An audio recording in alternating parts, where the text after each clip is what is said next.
Good afternoon, viewers.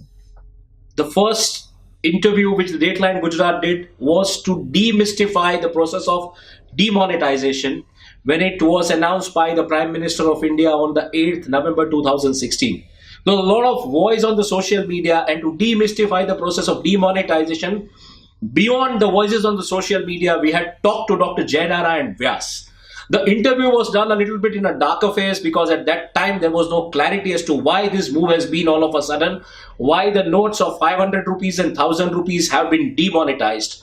But clearly that was the beginning. At that time, if you see Bahubali beginning and Bahubali conclusion, this was the kind of sequel which was making a noise around even in the Bollywood and Indian cinema.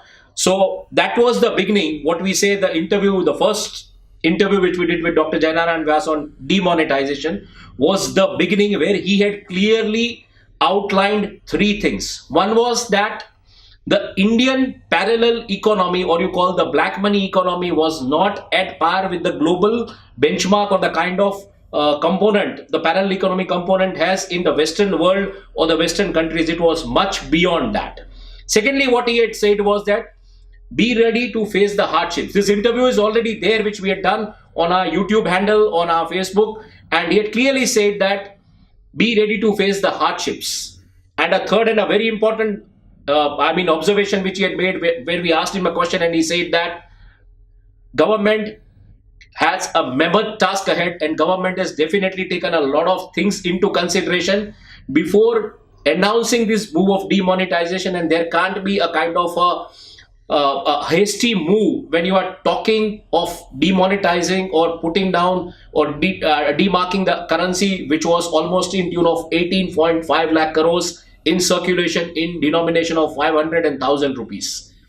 Once again, to conclude this whole episode, there's been a lot of noise in last few weeks again on the demonetization, that the PAL committee and the Public Accounts Committee has tabled a report into the parliament, but the MPs from the Bharatiya Janata Party are stalling the process. That was the story broken by Times Now exclusively, and then it has been followed by several media houses. Once again, to demystify the whole process, whether the demonetization was successful or not, the process was okay or not.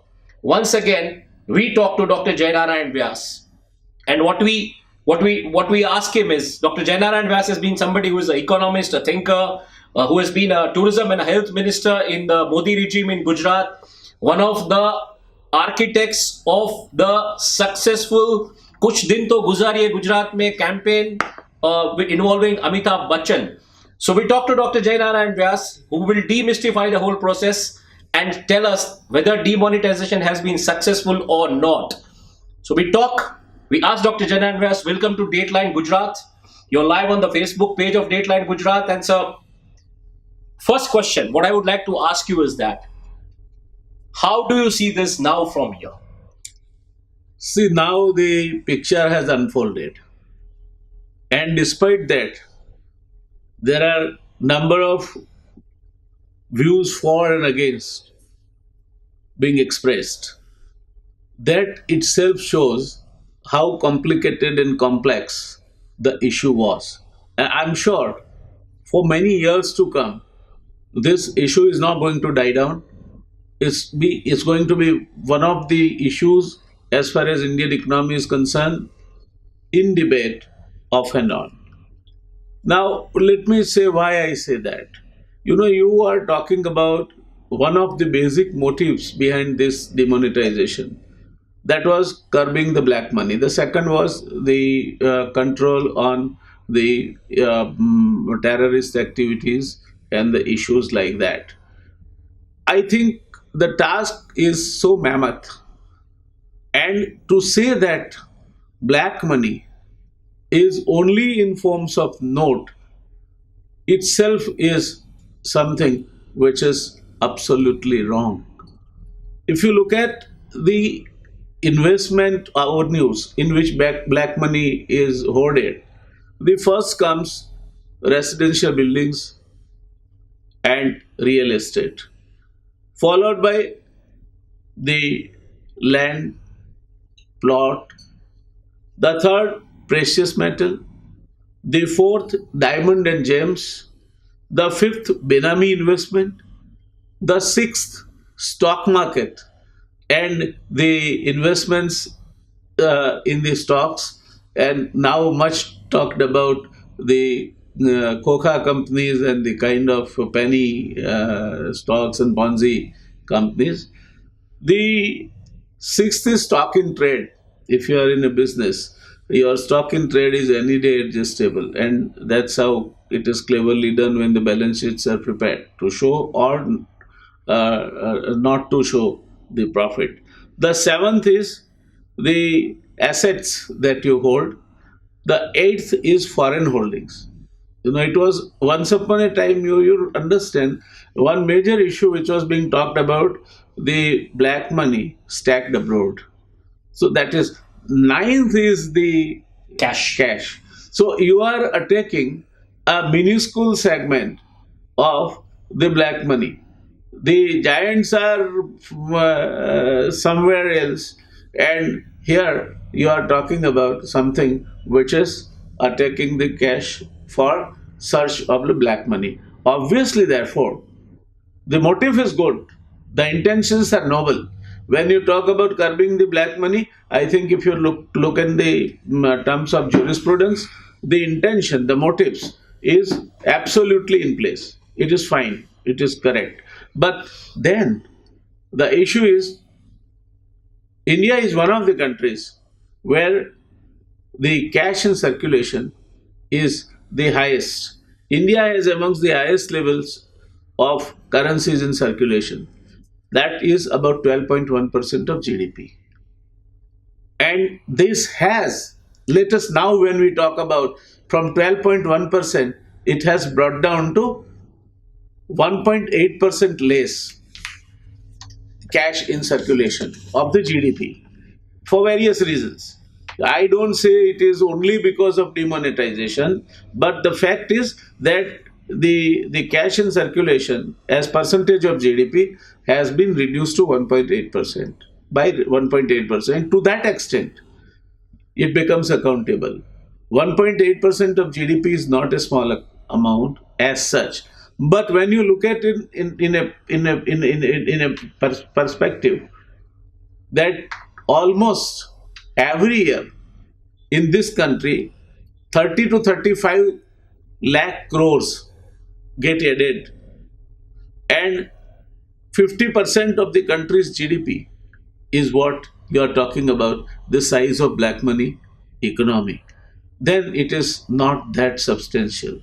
It has eventually taken up crossing 1 billion transactions of electronic cash. And that is for two reasons, according to me. Number one, for a while, as we predicted last interview, for a while there was shortage of cash. The ATMs were running dry. The banks did not have sufficient cash to deliver, and therefore this was a force move which made people to go to Paytm or other kinds of electronic platforms. And this might have, and according to me, this has considerably driven the possible users, especially the urban elite, to resort to the electronic platform, Digital transactions. digital transactions. So these are the pros and cons. What broadly, if we look at what is happening, this is what has happened. I clearly recall, when you said that the cash is not the component. It's not like the cash is hidden beyond the pillows the way it was talked about, that we'll recover the black money or the black economy would be beyond the hidden pillows. The time we did an interview with you, it was in a dark zone. Do you see a broad daylight now from here for Indian economy? Do you see a broad daylight ahead when you say that the demonetization? We have yet not debated whether it is successful or it is not successful. But do you see a kind of broad daylight from here? What we see and what we learn from your narration and your narrative is that the cash component for a while moved towards digital transactions. Again, it is in circulation. Again, it has increased. And if you see the cash in circulation as compared to other economies, the proportionate to the GDP is high in India as compared to other economies. You're right. So do you see this? This would somewhere, because I understand that the rural economies yet bend on cash. See, it is not the rural economy. let us understand that the entire composition of the GDP in this country over last 2 decades has changed. We were once upon a time a GDP dominated by agriculture and manufacturing sector, that is industry. Today, 60% of the GDP comes from service sector. And out of that service sector, maybe I would say a very liberal estimate is that 50% is accounted for by the software and other kind of corporate companies. But still, bulk of it comes from smaller transactions, service providers, electrician, wireman, rickshawala, mandapwalas, caterers, which are still not accounted for. You So this understand? is the unorganized service sector, you mean to say? Very right. You when you talk about Indian economy, it will be absolutely a wrong thing to say that this is an economy which can be 100% made accountable or transacted through accountable platforms like the electronic platform. Agriculture is another 18% of your GDP, which bulk of it gets transacted in cash. Let's face the fact. So what you have 30 as half of the GDP of the service sector, and almost entire agriculture sector is 18%. So about 48%. And then roughly 5 to 7% micro and small industries, and even larger industries is the payments like transports and petty cash, accounts for cash transactions. So even today, I believe that 50% plus GDP in this country is getting transformed or transferred, changing hands in cash.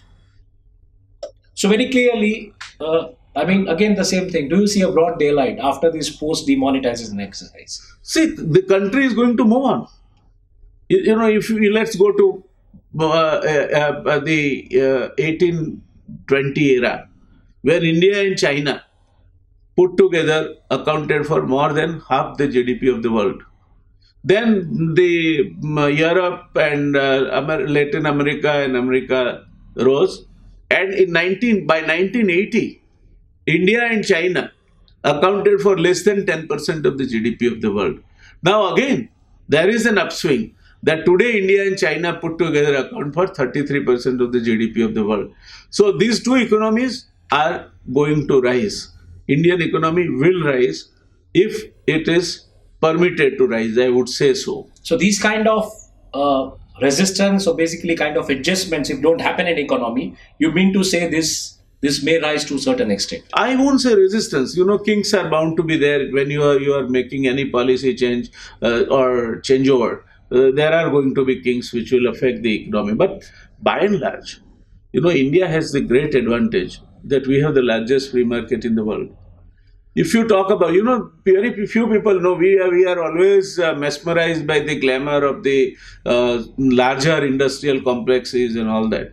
Very few people know that the consumption of what they produce, bulk of it lies in rural markets. 50% of the cement produced in this country is consumed by the rural market. 55% of the two-wheelers, motorcycles produced in this country are consumed by the rural market. 60% of the clothes produced by this country is consumed by the rural market. I can go on counting the percentages which are in a very close proximity, plus or minus 5% of the median, that is 50%. So I think, if you don't have rural market which is prospering, and I think the real danger to the Indian economy is coming from the possible problems or slowdown that the agriculture sector might face. which is the main stay of the rural economy. 50% plus jobs and the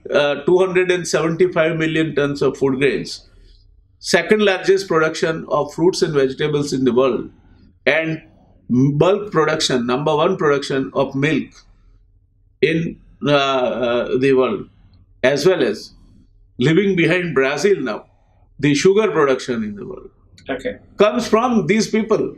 And because of the fragmentation of agricultural land, because of the problem the agriculture is facing. If you are not able to keep up the same rate of growth, where Dr. Swaminathan flatly said, when he was asked that, are you expecting the second green revolution? And his reply was alarming. He said, no, it's not the green revolution, it's the greed revolution. Now, this is loaded with tons and tons of wisdoms and possibilities that we can interpret out of it. Okay. So largely you say the economy would grow irrespective of these kind of issues. But my question comes that you had said that everything that is cash is not a black money. As India's two-third economy was or is cash economy, does this yet stand true with the 99% cash? I mean, I don't want to consider the point figures. I am but not the surprised. 99% cash coming back to the banks. I am not surprised by that. You know, this is so far so your increasing share of service sector and the expected growth and share of agriculture close to about 20% continues to be there. The transactions going to be cash transactions. You shall have, you know, you had 12 point something percent of GDP cash in circulation, which is one of the highest in the world. But then today at 10.2% roughly, you know, still it is 1/10 of the GDP which is in cash. So to say or that this will be transacted to electronic platform or digital transactions, and you will have cashless economy. It's you are in a fool's paradise. You can talk about less cash economy, where lesser transactions are in cash, more accountability, better tax buoyancy. All these things happen. But then again, let us not forget that the main revenue to the central exchequer is not income tax. It is the service tax, GST. And there, any purchase, even a small hutman dweller buys a small item, it is loaded with GST. So automatically the tax collection comes through. So I think that expectation of tax buoyancy only through raising the income tax collection or this kind of thing is again something with which I do not agree. The consumption increasing will increase the GST collection, will increase the items which are increasing the turnover, will increase the employment, which is the need of the hour, and will increase the overall buoyancy in the economy. Almost 99% currency has been demonetized. Currency has came back into the banks. Yes. I don't work on that point 1, 2, or 3. No, it's negligible. You know, it might be still stacked with some people who might not have got various reasons for that. So let's say near 100% has come back, which clearly, implies that hardly any black money has been taken away from the system.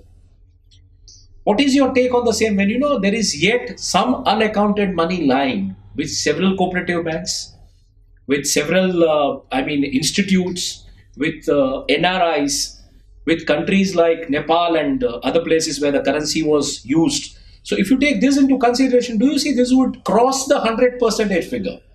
It might. And this might be because also of some fake currency that might have crept in. Okay. So I won't be surprised if the tally goes beyond 100%. But once again, let me tell you that cash is the last form in which you store the black money. Repeatedly you have been saying this. Bulk of it is stored in real estate. Bulk of it is stored in jewelry. Bulk of it is stored in precious metals. It is the last form in which the black money is stored. Okay, and let me just remind the audience over here that you're watching the Facebook Live with Dr. JayNarayan and Vyas. And we are talking to him about the demonetization and the entire process, whether it has been successful or not, and largely on the 8 observations which have been made into the Parliament panel's report and the Public Accounts Committee's report, which we'll be talking to him and trying to understand whether this has been a successful exercise or not. Till now, Dr. Vyas has been very adamant about what he has said in the first interview, that cash is the last form for a black money parking or a black economy, and he stands again firm on the same with the kind of figures and the data which he has come out with his studies, and he says that clearly the cash in circulation has increased. We are back to Dr. Vyas, and what we are asking him is that the entire operation, if you see, has facilitated a kind of unaccounted money into the banking system, thereby leaving the onus of recovering the tax and penalty upon the agencies. Is India today ready? Because at that time also, I remember you said this is a mammoth task for the government. Is India today ready to undertake such a huge exercise of such a huge caliber after a kind of digital mapping with the kind of an exercise which you did in the name of demonetization? See, I won't say that it is impossible. I would say it is fairly difficult. The huge, see, not to have information is a constraint, but to have the information And in then not excess working of on what it. you know or need and not being able to deal with it is a disaster. Is a disaster. So, where it will lead to only remains to be seen. How the agencies will be able to analyze it. How they will now, for example, they have made it simple that if there is less than 20 lakhs dispute, don't go into appeals, kind of thing. So that will eliminate some low and bottom of the pyramid kind of cases, which are large in number, and permit them to concentrate on few as far as the tax focus or recovery is concerned. But this is not going to help as much as one would expect, because simply in India today, the government machinery has two problems. One is that it is highly understaffed. You don't have the volume of work has increased, but let us face the fact that comparatively, the agencies are not staffed adequately to deal with it. The option could be, or the way out could be, that you simplify the system in such a manner that 20% of the recovery, which account for 80% of the cases, is eliminated, and agencies are permitted to focus on 20% of the cases where you can get 80% of the recovery. Some sort of a thing has to be done. How government would deal it and how governments of the day would look at it is another question. But someday, somewhere, you have to find a solution to this piling up of the cases and the kind of increase in workload which the agencies will be called upon to deal with. You trigger up a very important concern when you say, the kind of thing with the government today is that the kind of machinery which is not available is not inadequate to address these areas. With the kind of data and figures, what I have read from your studies and papers is that the blackout economy is now estimated to constitute an alarming 50% of the country's GDP in several forms, putting cash again at the last kind of a form or whatever you call it. There are no reliable estimates. In this scenario, if we see the apprehension, about the availability of adequate resources, including the manpower and other paraphernalia, with the income tax department to handle such a gigantic task, is one area of concern. How do you see this will be addressed? Was this not considered, while undertaking this task of demonetization or addressing this huge exercise of demonetization? Because I recall you have been somebody who has been a bureaucrat, you have been somebody who has been a part of governance, and you said that these such decisions cannot be taken without a consideration. When we were talking about the number of currency notes printed or the kind of period required to print the number of currency note, which was almost 7 months. So how do you see this, with the alarming rise, no reliable estimates available, and the kind of manpower gap to address these areas basically? See, if you read some of the finest essays on how the bureaucracy functions, the bureaucracy gets signals from their political masters, and increasingly, the bureaucracy of the day is becoming an activist kind of a bureaucracy rather than the conservative bureaucracy which it was earlier. Those who are sort of becoming part of that activism find express avenues to rise. Those who are kind of a theoretical copybook kind of bureaucrats, they are treated as very conservative and useless and cool their heels. So this activism in the bureaucracy, according to me, is one of the most dangerous thing that is going to happen to the Indian bureaucracy. And because of that, the kind of bending down, T.S.R. Subramaniam, who was our cabinet secretary and who passed away very recently, God rest his soul in peace. But he, in his book on the Netadom and Babudom, writes a very, very, very, very important dialogue, mentions a very important dialogue, where one of his tehsildars is retiring. And he said, I was called upon to preside over the function to felicitate him. And since I did not have to do anything, I started talking to Saxena, as the name of the tehsildar. And I asked him that, Saxena, now that you are not in the service, can you tell me frankly, what is the difference between the Raj that you served and the present day democratic governments? And then Subramaniam comes up with some quotation, which is a queer looking observation. He says Saxena came up with a queer looking observation. He said, sir, during those days, a tehsildar thought, behaved, and was treated like a collector.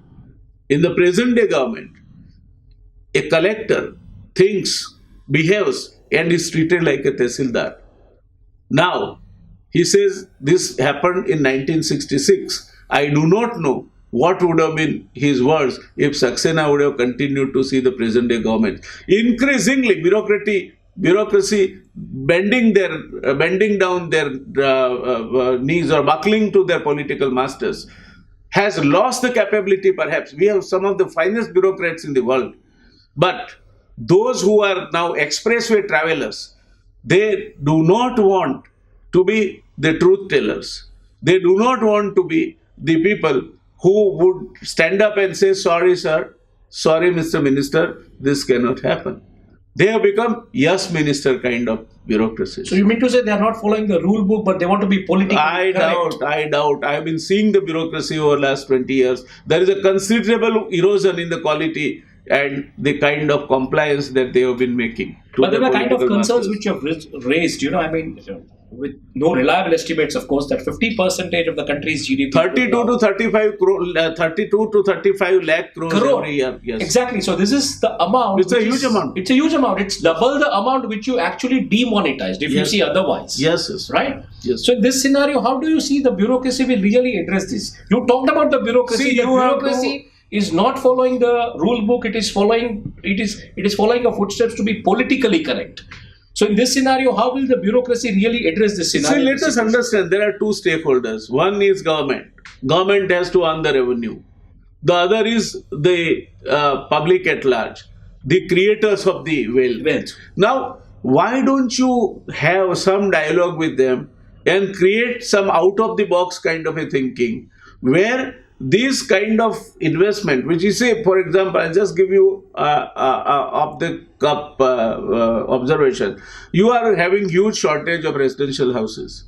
Now, if somebody uses whatever money, whatever source he has, construction of the real estate or construction of the houses, it will promote the construction sector.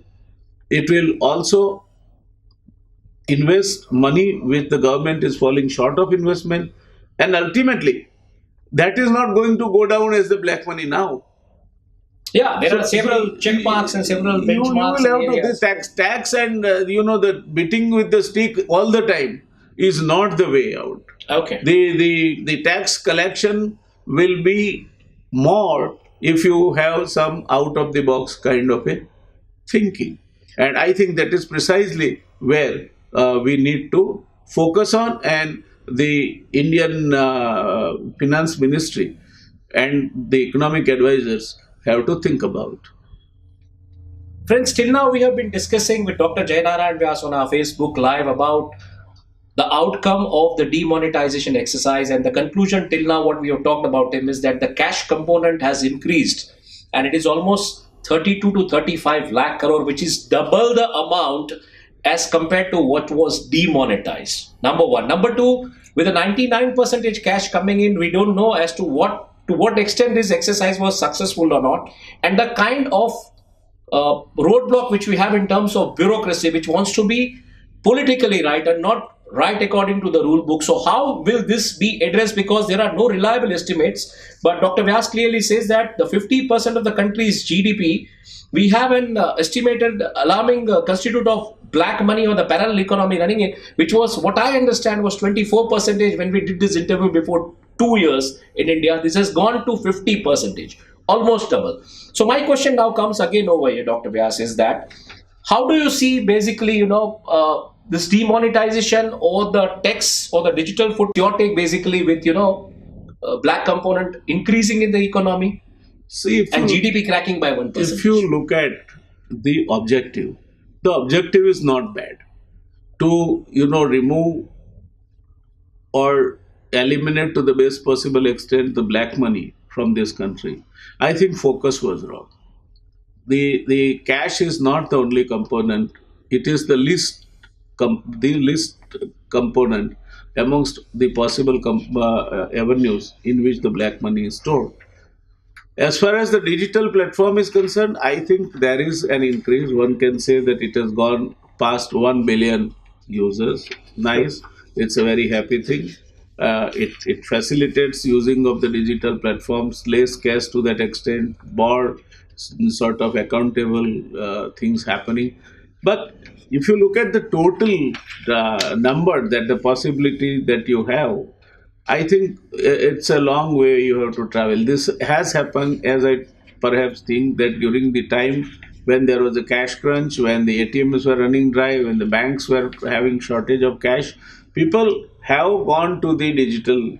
So you should not count only numbers. But that was on an ideal 15 percentage kind of a rise. It was No, just a 6% rise. I would say numbers doesn't matter to me. I would rather say what percentage of GDP. No, but was that 6% just to facilitate the urban crowd, which was not able to stand in the lines, facilitate. which was not having a cash and had to make some payments for the restaurant bill or something? I don't think it was anybody's design. Okay. Because they were competent, they have taken the but I mean the that path of least the resistance. rise was just 6%. Yes, so I would rather like to know that before demonetization, what percentage of GDP was getting transacted In digital. through digital platform, and what percentage of GDP is now getting transacted through digital platforms. I think that is a more That would be a realistic benchmark and a realistic these comparison. numbers. It is more likely to mislead you rather than lead you to any conclusion.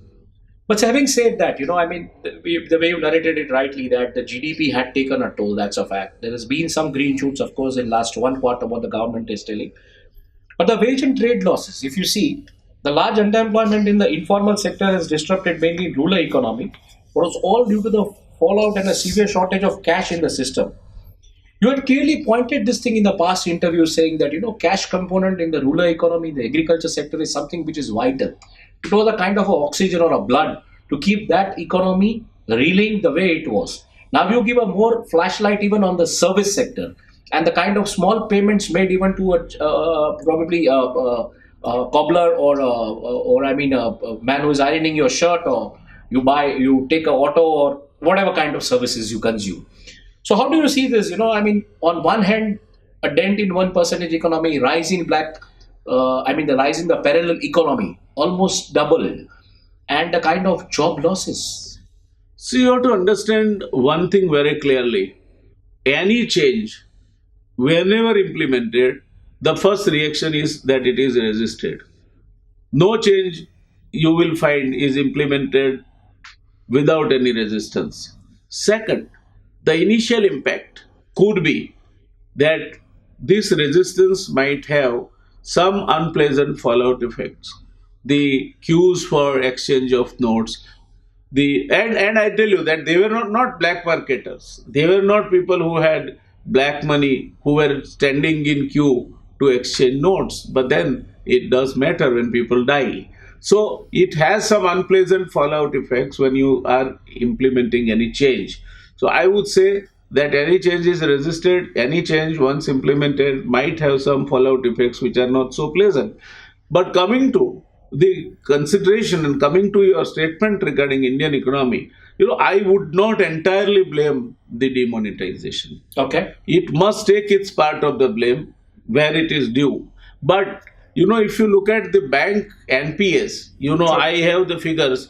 In March 2015, True. it was 3.23 lakh crore. In March 16, 6.1 lakh crore.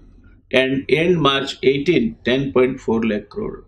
So what does it indicate? This indicates that and who are using bank finances? The bank finances are being used by those segments which are mainly contributory to the economy. When these segments are not doing well, maybe there are few black ships who might be willing defaulters, but by and large, such huge default cannot be only willing defaulters.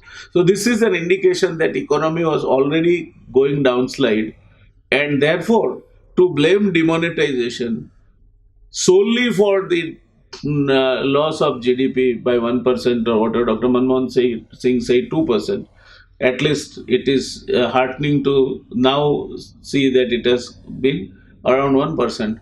This might have happened because of various complex reasons, including some international factors.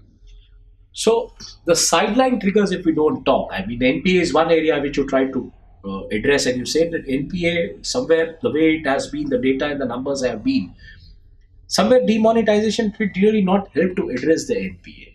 The kind of trigger which was there, which was of course not one of the objectives of the demonetization, but a kind of a perception which was there largely within the audience, was that this will help in reducing the NPAs. There was a huge cash pile up, the interest rates went down, but the borrowing or debt did not happen. Interestingly, today Vyas has done a fantastic story saying that just n number of amount of crore rupees has been dispersed to 615 accounts, and that's just agriculture loan.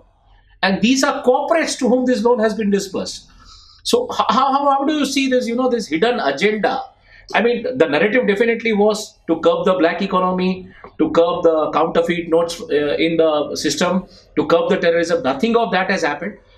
Even the Boom did a fantastic story wherein they compared the speech of the Prime Minister of India on every occasion, and they matched the two graphs wherein the speech had moved, wherein the three core components had reduced to the cashless or the digital India, and that was at a rise by the time of UP elections. So how do you see this NPA? When you raise this question, do you see NPA was, even if it was a hidden agenda, it was addressed? So I don't think NPA could not have been the hidden agenda. NPA has direct correlation with the economy. If the economy is buoyant, if the economy is doing well, if the industry is earning profits, obviously NPAs will do better. They will get reduced. But let us also remember what Harold Ginin has said. Harold Ginin has said that larger is the system, larger are the layers of inefficiency.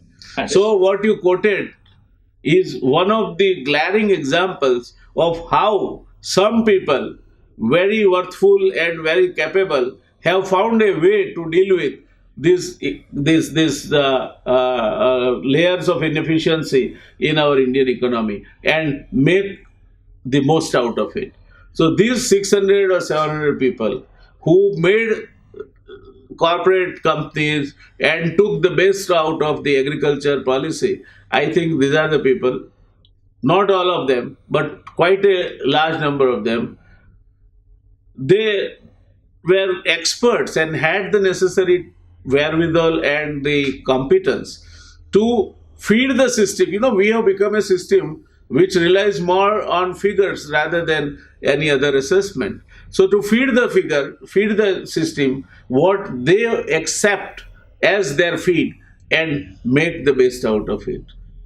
So there is definitely those who did it with malified intention must be brought to books, and the government must deal with them in such a manner that there is a message that gets conveyed loud and clear that anybody who is trying to tinker with the system, trying to sort of play fraud or do something which is not ethical, will not be left out unpunished. It doesn't happen. Understood.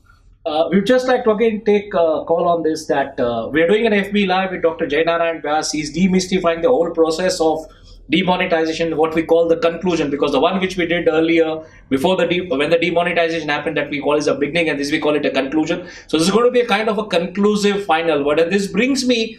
Till now he has been talking about the things, and last what he said, that NPA was the hidden agenda of the government to address this. He clearly says this has nothing to do with the demonetization. It is clearly with the economy, and the people who have fiddled with the system, who have stashed up the cash from the economy or fled from this country, they should be brought to the books. They should be brought to the rule of law, and they should be clearly said and given the message that this kind of tinkering with the economy is not permissible.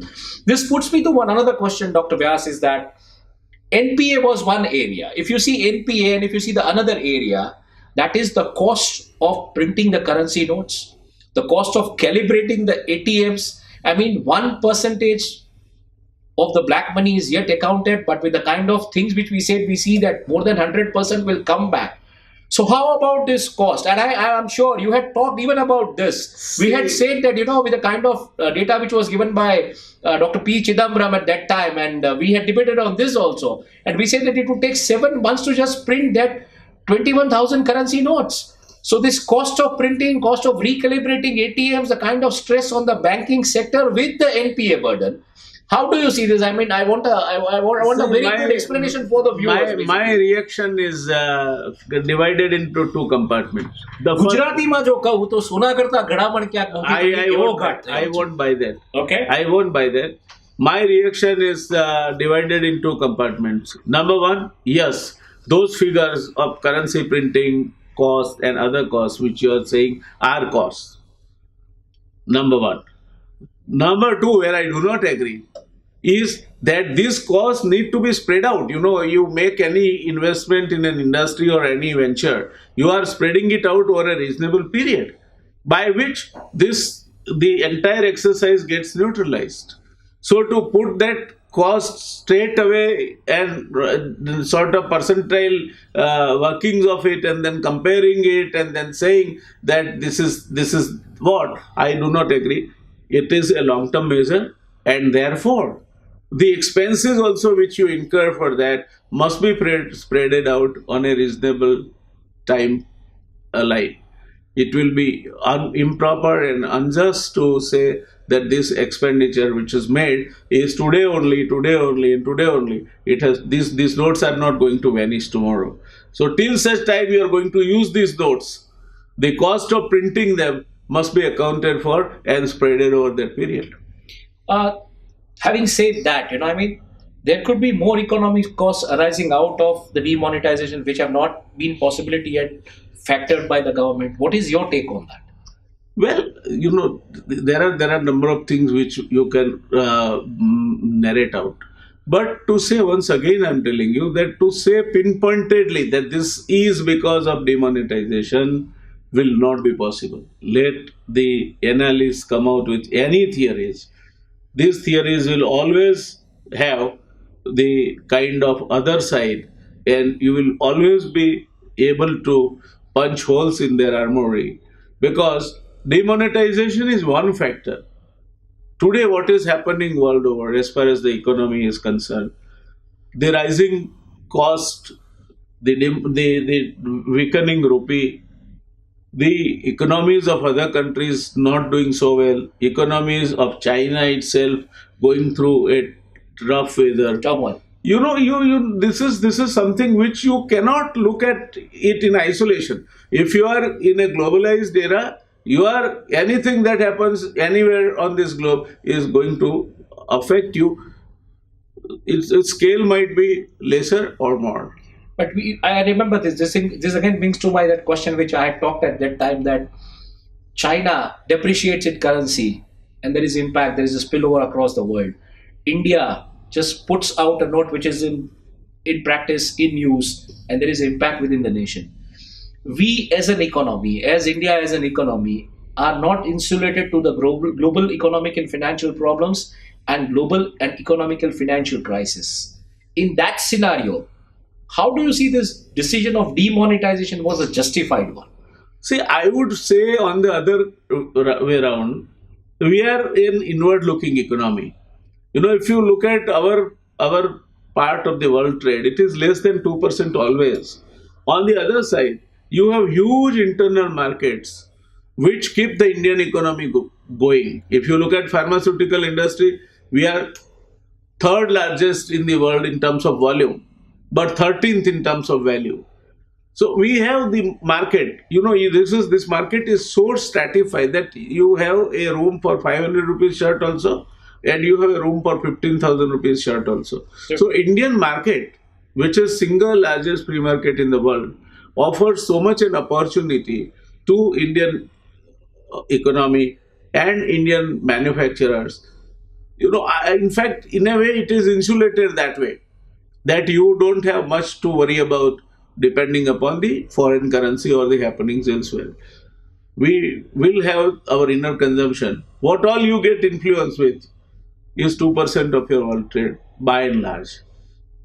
So there's a joke making rounds on the social media in a crude manner that the government might think now to demonetize the dollar because that really buys your statement that we are an inward-looking economy and we may not be really affected by these things. On a lighter note, of course. Right. But I mean, we just go ahead. We continue with this again. That there are just last three questions we'll be talking, and committee which is not entirely convinced, the Public Accounts Committee, which is not entirely convinced with the government's decision to curb fake currency notes by cancelling the tender character of older 500 and 1000 rupees.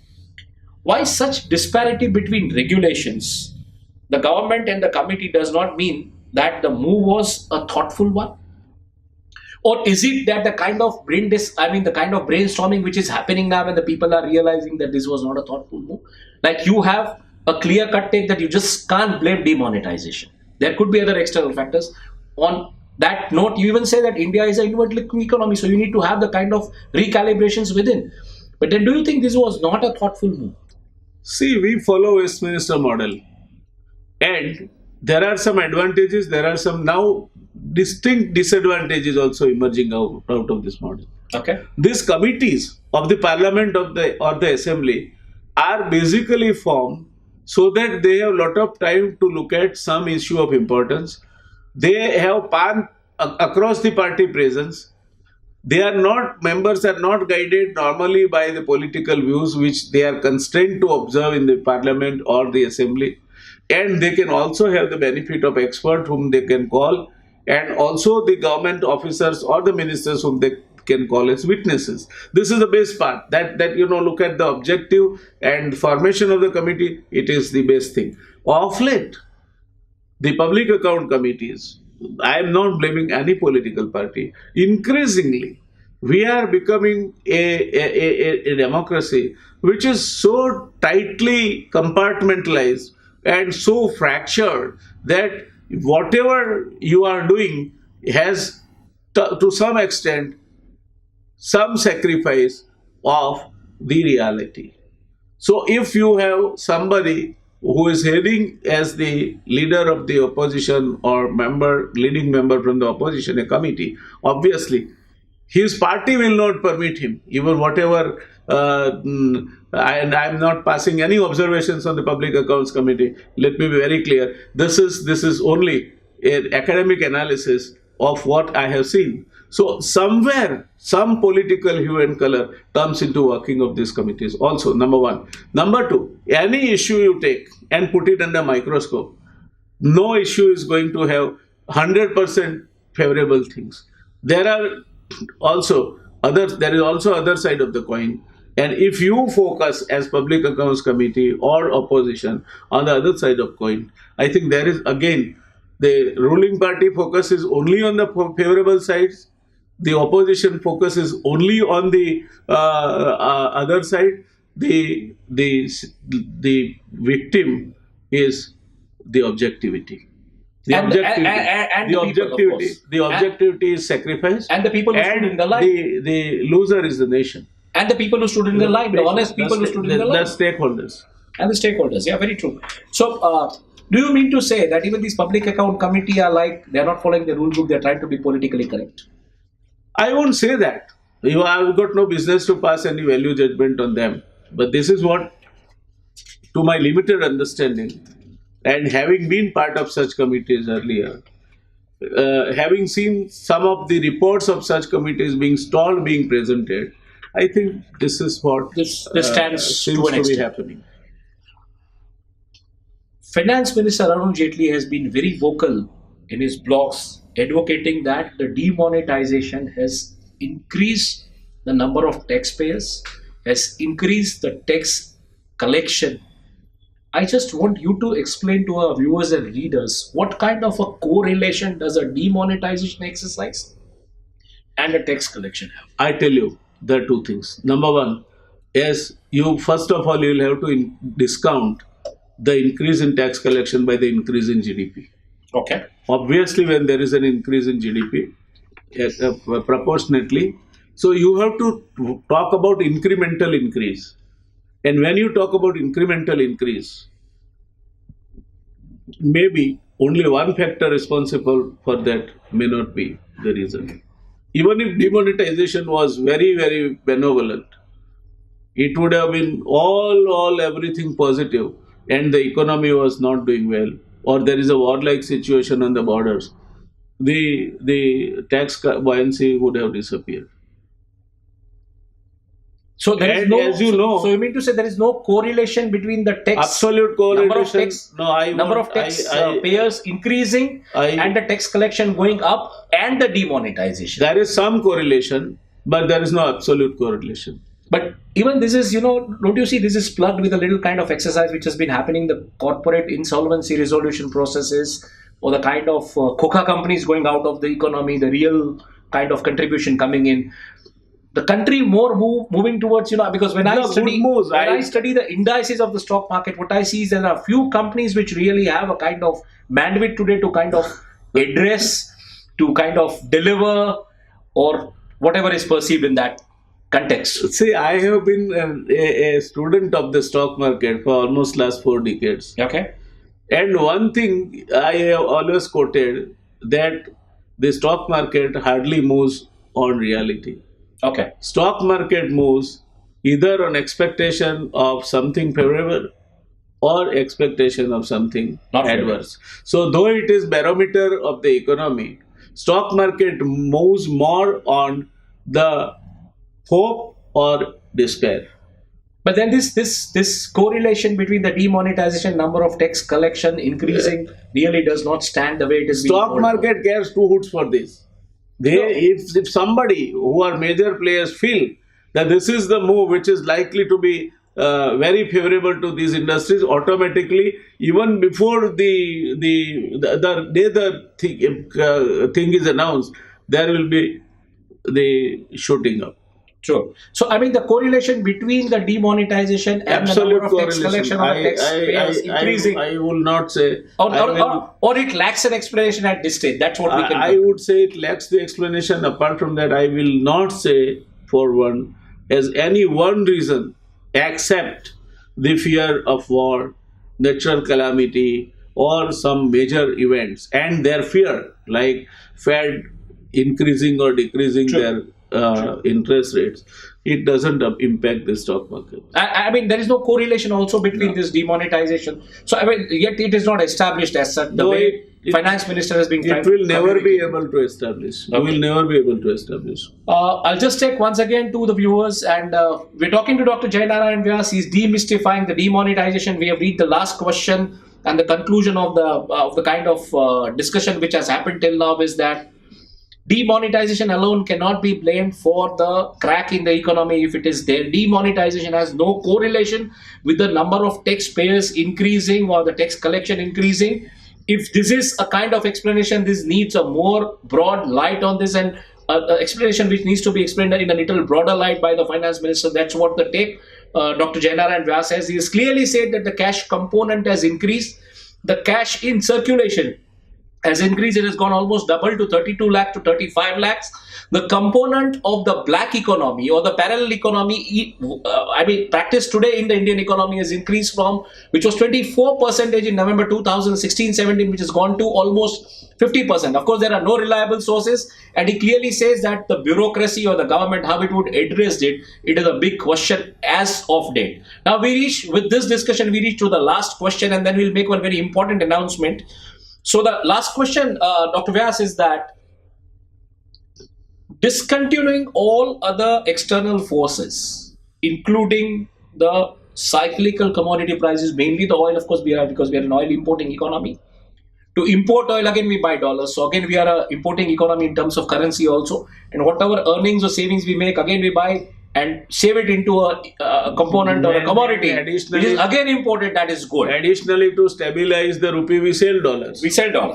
So in that scenario, the currency momentum triggered out of several global economic crises. The last one, of course, the lira, where rupee has been depreciating.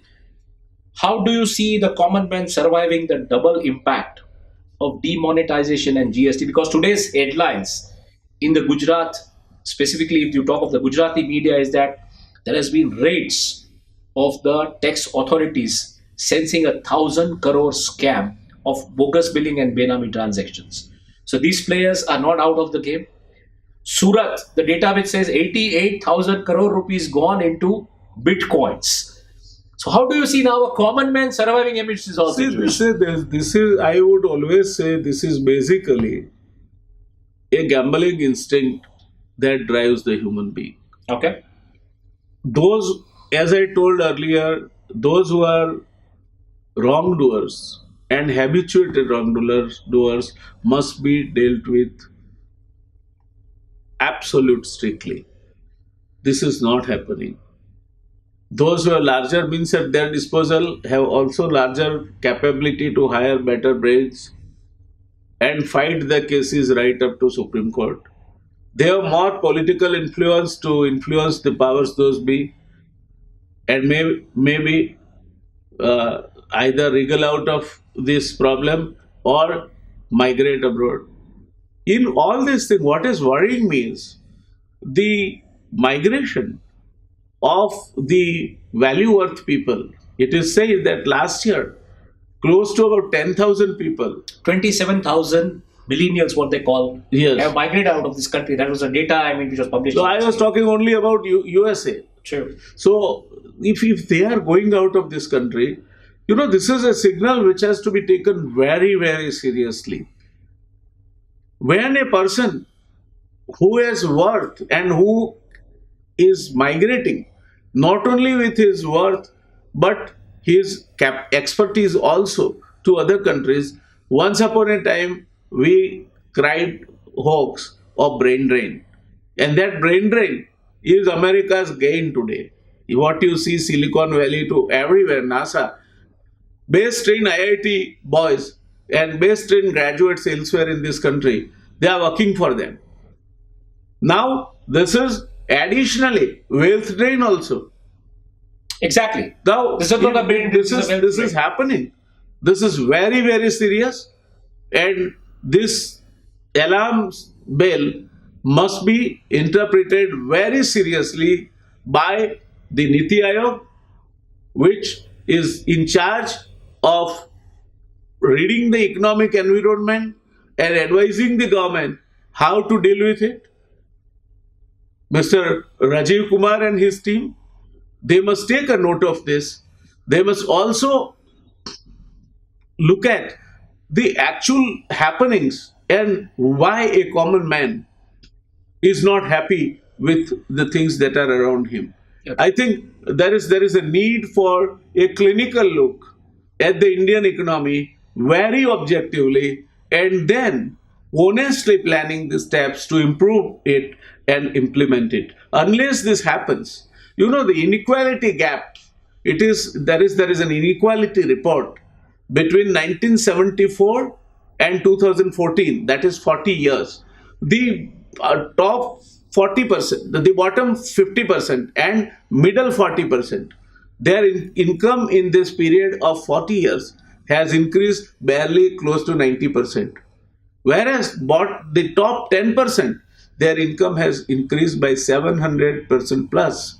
And top 1%, their income has increased by 2000% plus. And top 0.1%, their income has increased by 7,000 times plus. Now, this is a very serious thing.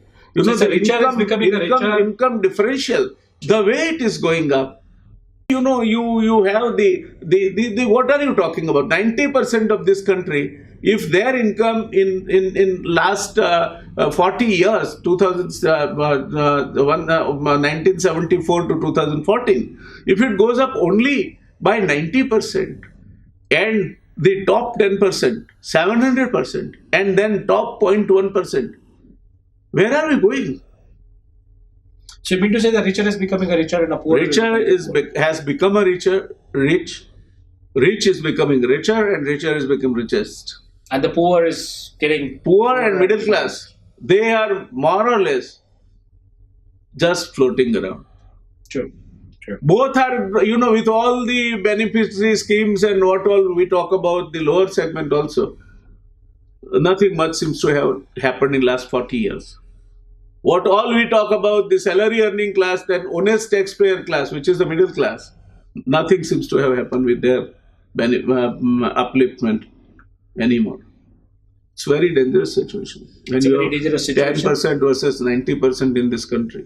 It's a very dangerous situation, Very, and this very. leaves with a clear-cut mandate for us to talk further that will the economy be the issue in the 2019 elections, or it will be fought again on the emotive issues. Yes, Dr. JayNarayan Vyas, thanks a lot for this conversation. We want to continue the string and series of conversations with you, and that's where we'll now trigger off on several other issues like how the economy will pan, how the things will pan from here. But for now, if we are talking of this conclusion of demonetization, what is the concluding remark you would like to make? Just a 2 or a 3 line statement according to whether it's successful or it's not successful. See, demonetization, where you feel it is successful, you should documentize it. But more, where there are problems, where there are criticisms, where there are severe adverse impact which is being seen, I think there should be an honest effort to diagnose it clinically and rectify it and remedy it. To make something go wrong is not an offense if it happens unintentionally. But once you know something is going wrong and yet you continue to ignore it, That would is lead wrong. you to disaster. And this is what I would live with, that yes, there are some good effects of the demonetization. All that blame which is being rattled out in the name of demonetization are not exactly true, but there is the other side that one has to look into very seriously, and demonetization should not be an emotive issue for the government. Sure. An administration cannot look at something as their own child and therefore emotively attached to that. That can be a disaster. Like what Dhritarashtra was attached to Kauravas, which led to ultimately totally wiping out of the dynasty. Sure. You must look at it objectively, correct the mistakes, do the trajectory corrections, and move on. India has a great future. Sure. This century is going to belong to India and China. And if you want to really see that happening, you'll have to rise above petty prejudices, rise above this kind of hesitations where you are not willing to go for trajectory corrections and move on. I am sure the country has the resilience and the capability to take such things in their own stride and still continue to grow. Okay. So, if I have to talk about your conclusive note, Dr. Vyas, then very clearly, doing wrong is not wrong. But knowing that what has gone wrong and not rectifying that, that is clearly wrong. This sparks a series of discussions which we are going to do with you, a string of discussions which we are going to do with you on, which are going to engage with you basically on agriculture, on economy, on the political scenario of the nation, on the kind of reservation steer quotas which are, reservation quota steers which are happening today across in the country. Thanks a lot for this time, Dr. JayNarayan Vyas, My and we pleasure. continue with such interactive sessions on every Saturdays, trying to engage the audience on the serious issues without criticizing it, without giving a kind of editorial opinions on it, and just see that we talk the facts and the figures. Thanks once again for talking to Dateline Thank you. Gujarat, Dr. Vyas. Thank It you. was Thank you. pleasure indeed talking to you. Thank you.